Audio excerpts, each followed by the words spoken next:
Thank you. ECP, ECP,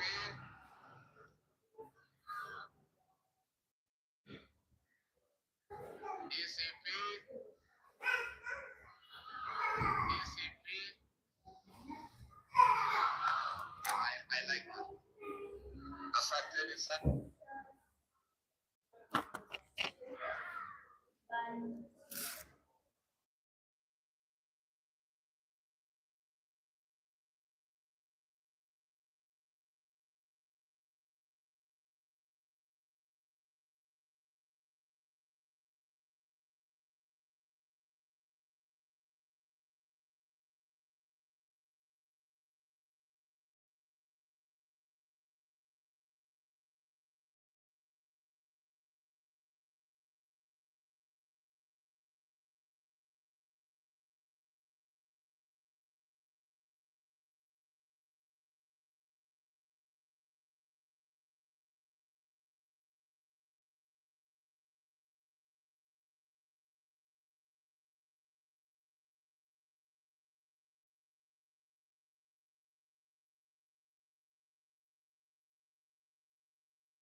You want to get a meeting, wapeleke kwa factory yake. Everything is about him. Yeah? Yeah? Sindio? Yeye anataka to destroy the Mau forest. Killing young children. Stealing everything. Sasa amefungua factory ya furniture Eldoret. So amesema msitu ifunguliwe, hiyo watu wakate miti wapeleke kwa factory yake. Everything is about him. Yeah? Yeah? Sindio? The only things you have succeeded, William Ruto, is about young people. Killing young children. Stealing everything. Sasa amefungua factory ya furniture Eldoret. So amesema msitu ifunguliwe, hiyo watu wakate miti wapeleke kwa factory yake. Everything is about him. Yeah? Yeah? Sindio? Yeye anataka to destroy the Mau forest because he has opened a factory ya furniture. So he is saying no imported furniture. Furniture yote itatoka kwa factory yake na miti itatoka kwa misitu yetu. So he wants to destroy all our forest, the whole ecosystem, and destroy it. Mambo amefungua factory ya chuma. Ndio sasa anaweka mambo ya affordable housing. Amefungua factory ya tiles. This man is in every field ya biashara. Amechukua biashara yote Kenya. mpaka matatu amechukua na watoto wake. Sasa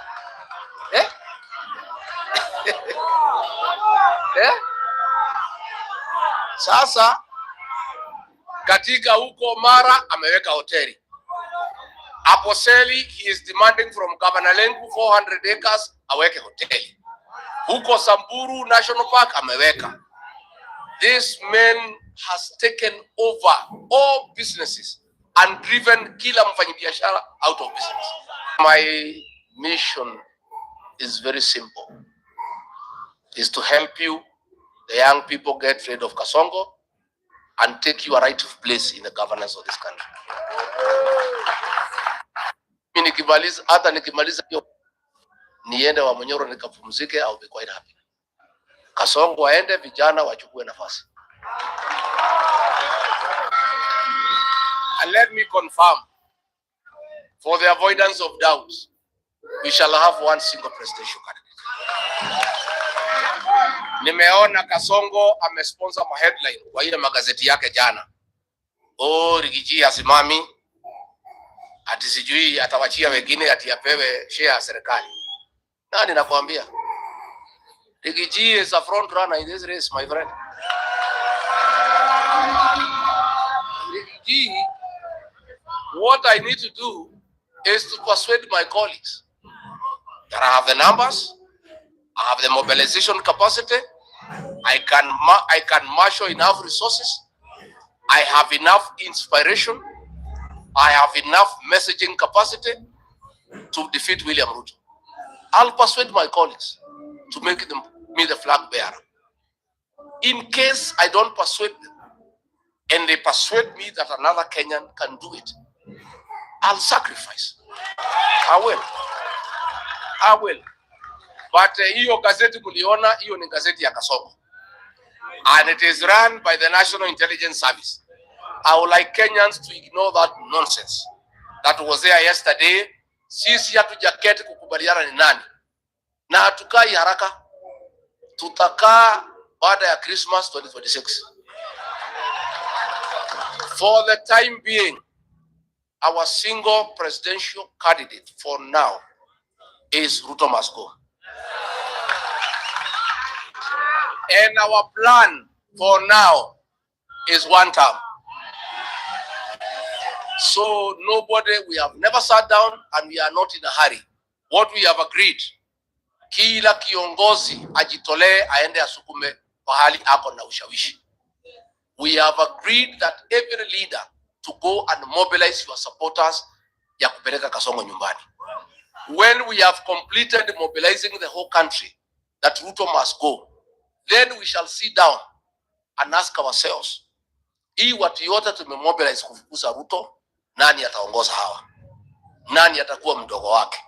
Nani watasaidiana? Lakini hakuna haraka. So let Ruto and the newspapers not set an agenda for us about the choice of a single presidential candidate. We know what you want. Unataka tutangaze mtu saa hii, muanze kumuhangaisha, muanze kumsumbua, muanze kupiganisha sisi. And I have seen a few characters even in the elected opposition wameanza kuabukia hiyo propaganda ya Kasongo. They are believing that propaganda, ati kuna watu wameketi ati wameongea ati huyu hata simama. There is nothing like that. That is all propaganda by Kasongo. We are not in a hurry to name a candidate. And I want to assure the people of Kenya, the job before us today is to register voters and to mobilize Kenyans against William Ruto. When we have completed that exercise in December 2026, we'll sit down and ask all these Kenyans who want William Ruto to go, since he must be replaced by somebody, who will be that person? You guys are the majority in this country. This country is in your hands. There is nothing Gachagua can do to liberate this country. If I don't have the support, it's in futility. You are the guys to deliver this country. And this country will be delivered on the ballot box. I want to persuade you this afternoon that when you go back home, you must talk to your colleagues the Gen Zs and the millennials to take IDs and register as voters. And I want to tell you, everybody wants Kasongo to go home. But that will only be actualized on the ballot. We are constitutional democracy. We don't want Kasongo to go home through unconstitutional means. No. We want to humiliate him at the ballot. And that will be done when you guys register as voters. He is saying that since Mzee Raila has rested, that he has no opponent. Let me tell him, wewe William Ruto, regarding Gachagua is not your opponent. Kalonzo Musyoka is not your opponent. George Natevia is not your opponent. Martha Karua is not your opponent. Eugene Wamalwa is not your opponent.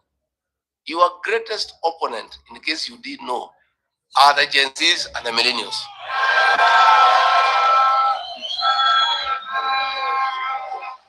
Yeah? Sindio? And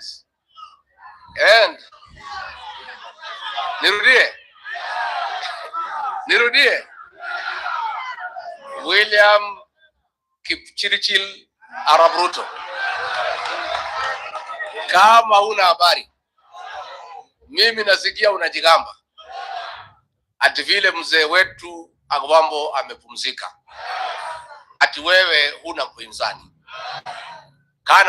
Kama una habari, ukiwa pale Qatar kwa ile hoteli unakaa, ile 7 star, tunasikia unakula vitu huko. Kama una habari, William Ruto, your greatest opponent, if you don't know, are the Gen Zs and the millennials of the Republic of Kenya. Number 2, kama una habari, number 2 opponent wako William Ruto, ambaye atajiunga na hao Gen Zs na millennials, are the payslip holders of the Republic of Kenya. Kama una habari, wale mama mboga na watu ya bodaboda ulidanganya ati tutawatoa chini wapandishe juu, utaweka pesa kwa mfuko, ukarudi kwa mfuko ukatoa kila kitu. Those are your opponents. Kama una habari, wale wa mama na wazee ulipomoa manyumba zao hapa Nairobi karibu na mto, hao ndio wapinzani wako.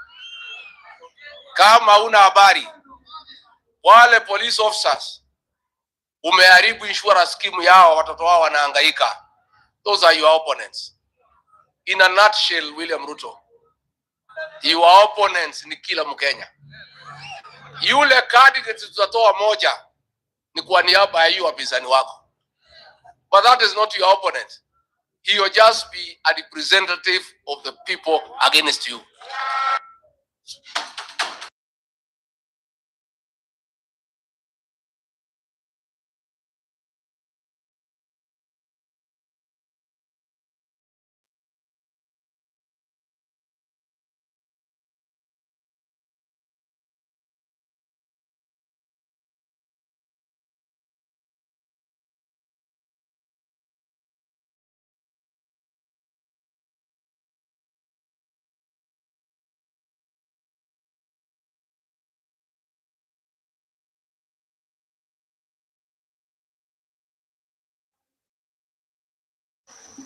The man of the moment, AG Speaker Emeritus, the Honorable Justin Bidan Muturi, Your Excellency, Kalonzo Musyoka, and all dignitaries present.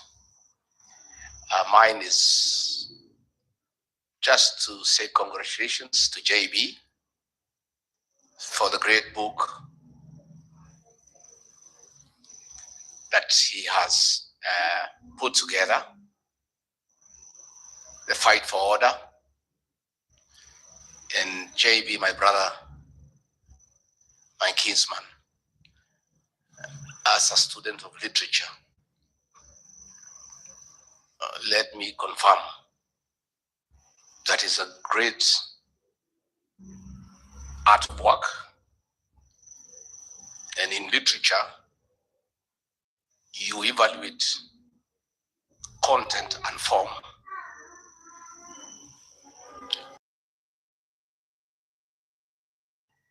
There were two schools of thought. What defines a great work of art? One group led by the late Professor Chris Wanjara believed that a good work of art is content, what you say. Another group led by Professor Henry Dangasi believed that a good work of art is the form, how you say it. Reading this great book, I want to confirm that it is splendid in both content and form. You have told a good story and you have told it well. J.B. Muturia, my brother, is a great friend of mine. We have come from far. We were trying to make Uhuru Kenyatta president in the year 2002 together with Murathe. Those days I used to take Uji Murathe, I quit the club. I'm still told you are taking Uji in the layer. And we did not succeed. We proceeded until we made Uhuru Kenyatta president in 2013, and he became speaker. I joined him as a member of parliament in the 12th parliament. We've been very close. Then we looked for government together. We were in the same cabinet. What JB has written here, especially the latter part, is true. And in the cabinet we served under Gedenji, JB and I were the only true, honest people. When I left, he was left as the only one who is honest. When he left, there's nobody in that cabinet who is truthful. The rest are flower girls and yes, sir. And this is a good story, and these stories must be told. I'll be telling mine, but not now. I'm too busy. I have some work to do. But I'll be doing a good work on the route of betrayal as we go on. It's good to tell this story because JB tried to bring order to government like he had brought in parliament. And JB was a good speaker. Despite the fact that he came from TNA, he never became a youth winger for Uhuru Kenyatta. JB and Kenneth Marede were two great speakers. It's unfortunate the speaker we have today is a youth winger. You find him in empowerment forums giving people maharagwe. And for that, JB, we salute you. You created order in parliament. You tried to create order in government and you got in trouble like myself. That's why we are out with you in the trenches. Because you tried to create order. Let me confirm to the people of Kenya that JB Muturi as Attorney General saved this country billions of shillings by refusing to sign shady deals.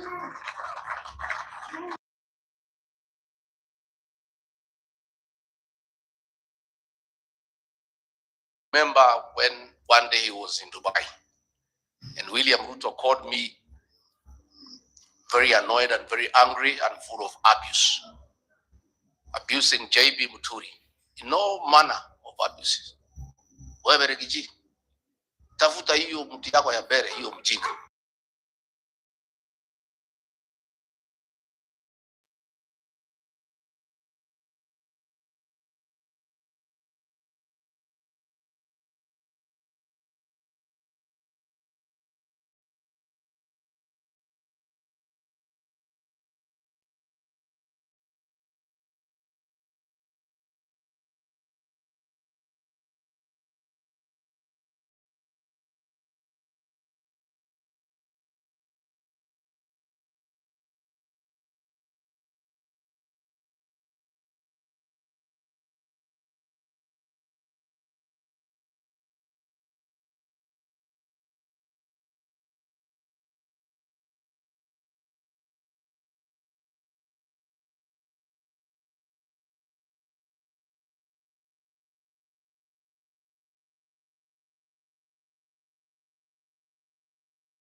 created order in parliament.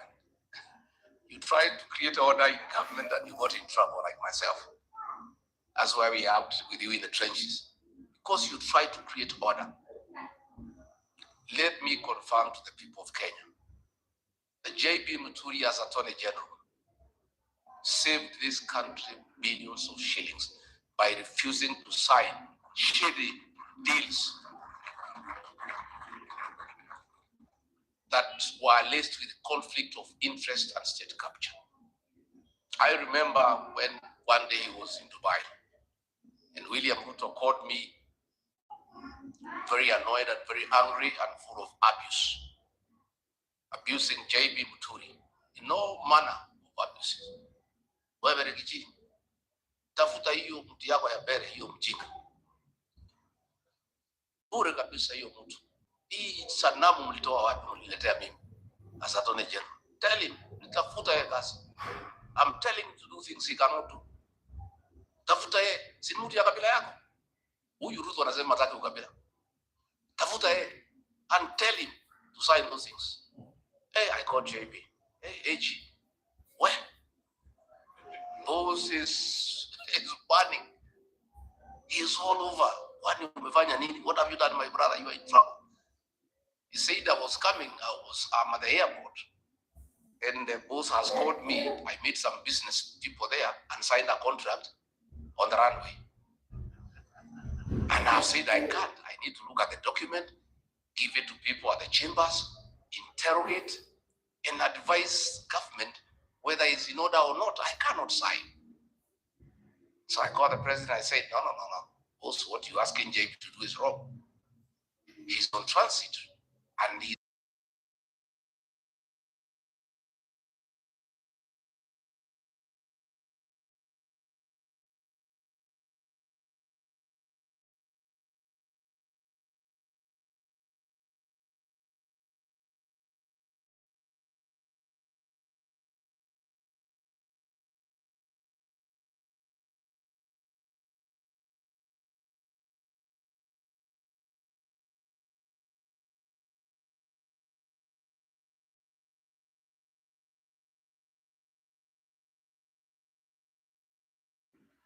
contract on the runway.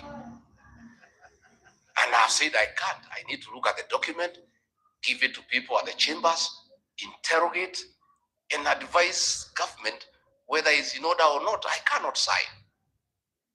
So I called the president. I said, no. Also, what you're asking JB to do is wrong. He's on transit, and he's being given documents by people he doesn't even know to put his signature as Attorney General that it is right. And he stood his ground. He was trying to call government to order. I remember one day we were in Naivasha for a conference for cabinet secretaries and principal secretaries. William Ruto called me to his room again and abused me and my community because of JB Muturi. Hii mtu yako ya bere, bure. Ebu muite hapo mwambie hiyo vitu nimwambie afanye. And he should not tell me anything. I'm the president. I am not a lawyer, but I'm the president. What I want must be done in this country. Can you look for him and you get back here uniambie? So nikatafuta JB, nikaita yeye kwa room yangu. JB, again wewe, you have rubbed my boss the wrong way. What's the problem? JB said he is asking me to sign a deal to buy land with funds from the Settlement Trust Fund, SFT, for putting up an industrial park. This fund, by law, you can only buy land to settle squatters, to settle Kenyans who are landless. You cannot use it to buy land for any other purpose. I cannot do it as Attorney General. Please tell him I will not do it. So I went back to him, I said, it cannot be done. And he has explained to me, and I agree 100%. So when JB Muturi says we need to call the country to order, he has lived those words. And he was my soulmate in cabinet. because he was only the truthful person who is fearless. One day, when they are in cabinet committees, the president had tasked his tribesmen there in cabinet to keep him informed on the deliberations in cabinet committee by text. So if the direction a debate is taking is not going his way, especially in issues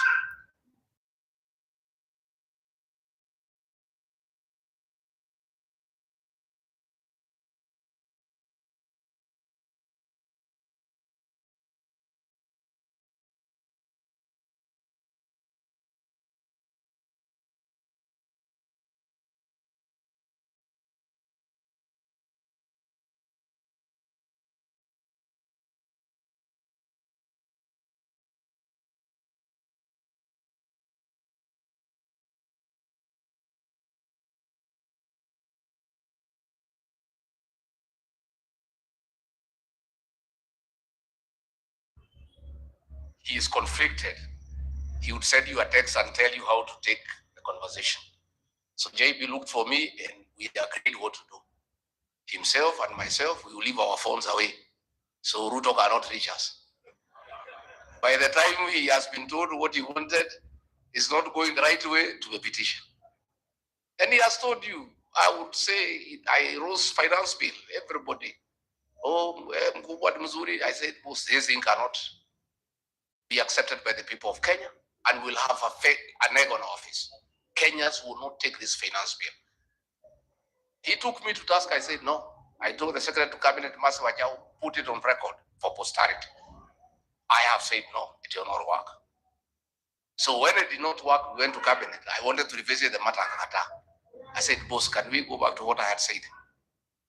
After the agencies brought a problem. The worst, of course, is when JB's child was abducted by the National Intelligence Service. And he called me, William Ruto was out of town, and said, Deputy President, my son has been abducted.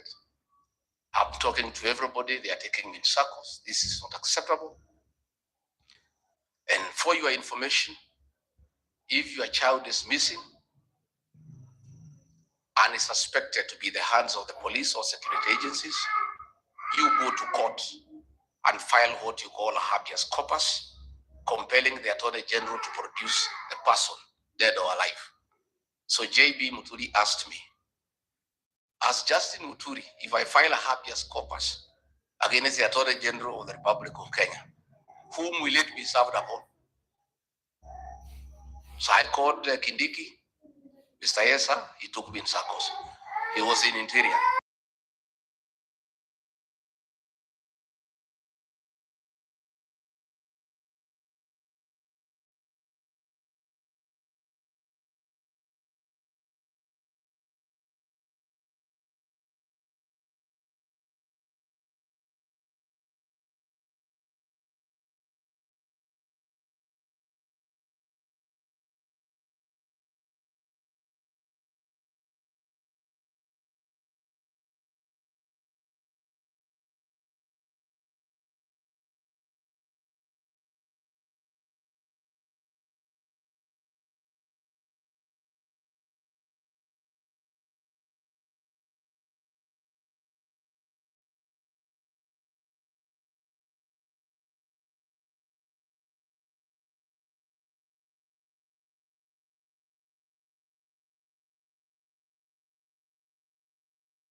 my son has been abducted.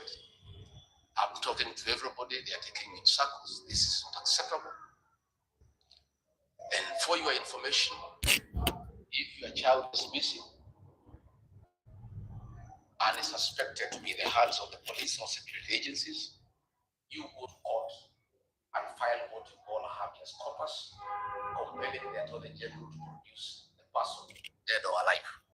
So JB Muturi asked me, as Justin Muturi, if I file a habeas corpus against the Attorney General of the Republic of Kenya, whom will it be served upon? So I called Kindiki, Mr. Yesa, he took me in circles. He was in Interior. I could see his line. He knows, but pretending he doesn't know. I called Nudin Haji, he took me in circles. I called Mohammed Amin, director of CID, he took me in circles.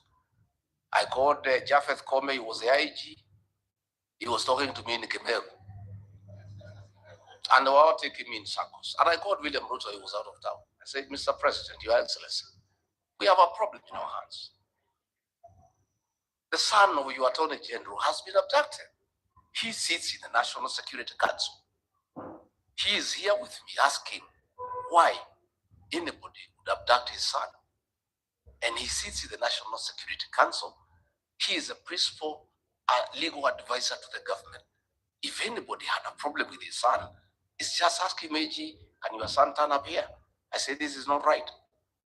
Wewe Rigiji wacha fitina bana. Wewe umenisumbua. Kila siku unanipigia simu fitina. Abducted by who? In which country? Wewe bana usinisumbue. Usilete mimi fitina. He's put on the phone. So I told JB, go and face him. He knows where your son is. I've listened to him, I know him. And JB took my advice and I alerted him. I told him I'll alert you when he arrives. The minute I was told he is 10 minutes away, the choppers were alerting. I said, be at the gate. He went and faced him head on as a man. And JB Pongesi, that's the way to be a man. And within 2 hours, his son was at home. This is what we need for this country. Most people are cowards. JB, you didn't want to waste time inviting CSs. They cannot come here. They are cowards.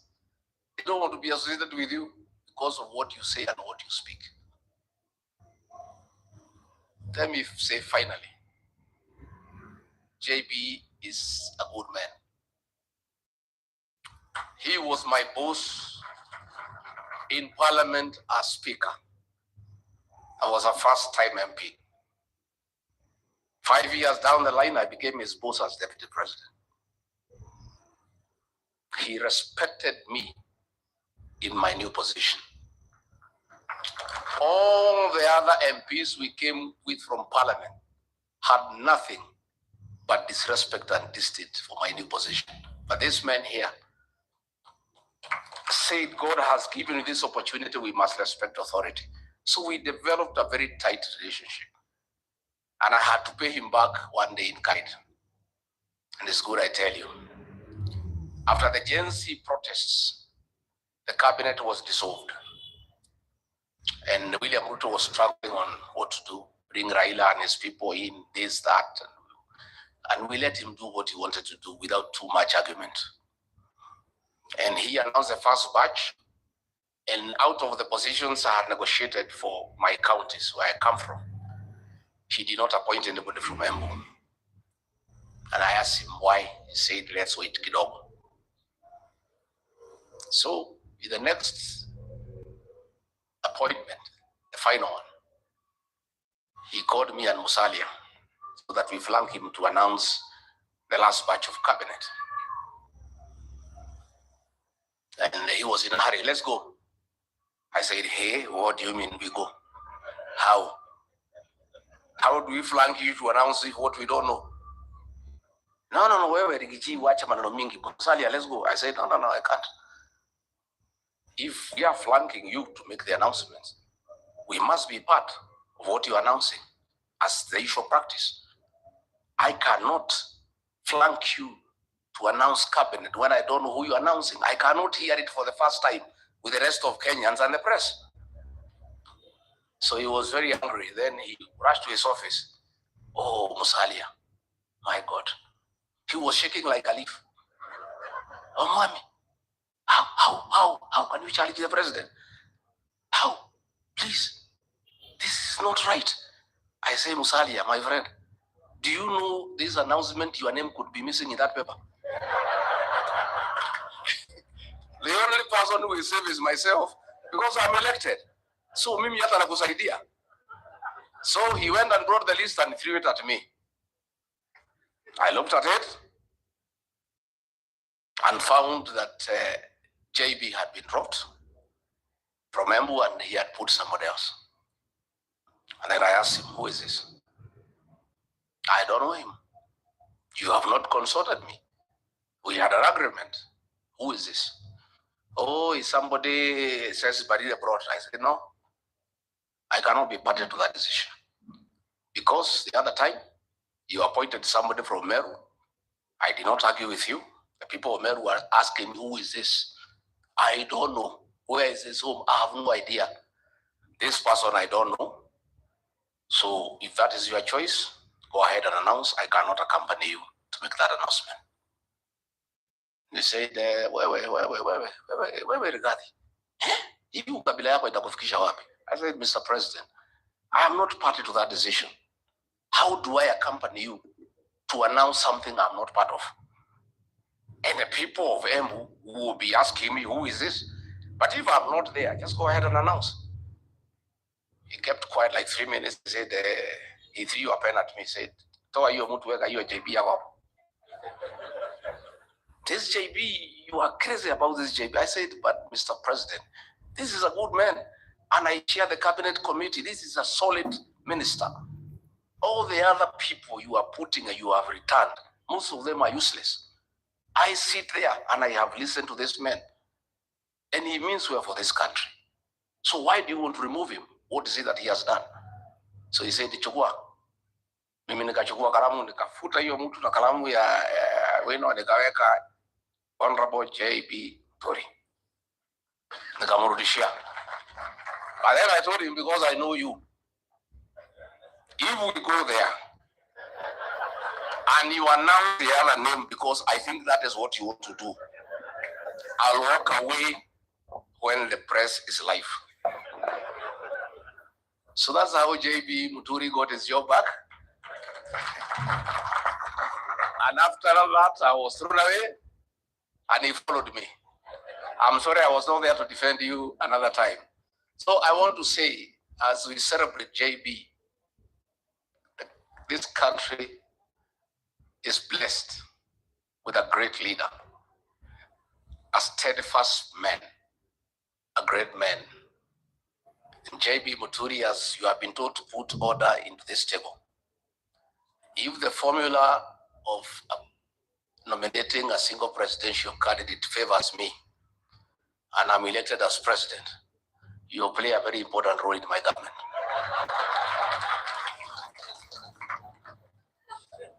And for having been kind to me, when you asked me to step down my candidate with Senator Lene Kivuti, our senior elder, you know, in our community, we have seniority of elders. If Lene Kivuti summons me, I'm a junior elder in my community and gives direction, I just have to honor. So when Lene Kivuti and JB Muturi summoned me and said, as better people, we have decided that you step down your candidate in favor of Newton Karis, I agreed with the two senior elders from our community because that is the way things should be run. So JB Muturi, please take us to Bere with Senator Kivuti and call the people of Bere North to order. Because Kasongo has put 300 million shillings so far in that by-election. Senator Lene Kivuti, you must lead us there to rubbish that money in 6 hours. And in Bere North is where William Ruto must be taught how to put communities to order. And JB Muturi, mina kutakia mema. I'm sorry I've taken a little bit longer, but I wanted to tell you about this man. And where we are as a country, we need such people. JB Muturi and myself could not last in that government. The leader of that government is a pathological liar. I have actually serious doubt whether his real name is William Ruto. We are just too honest and too truthful. And for those we have joined hands together, Stephen Kalonzo Musyoka, Fred Matiang'i, Eugene Wamalwa, Martha Karua, please get used to me and JB. We'll be very truthful to you. And always take it well, because we mean well for this country. And for you to help this country, you must be truthful, not only to yourself, but to the people of Kenya. Asante sana na shukuru sana.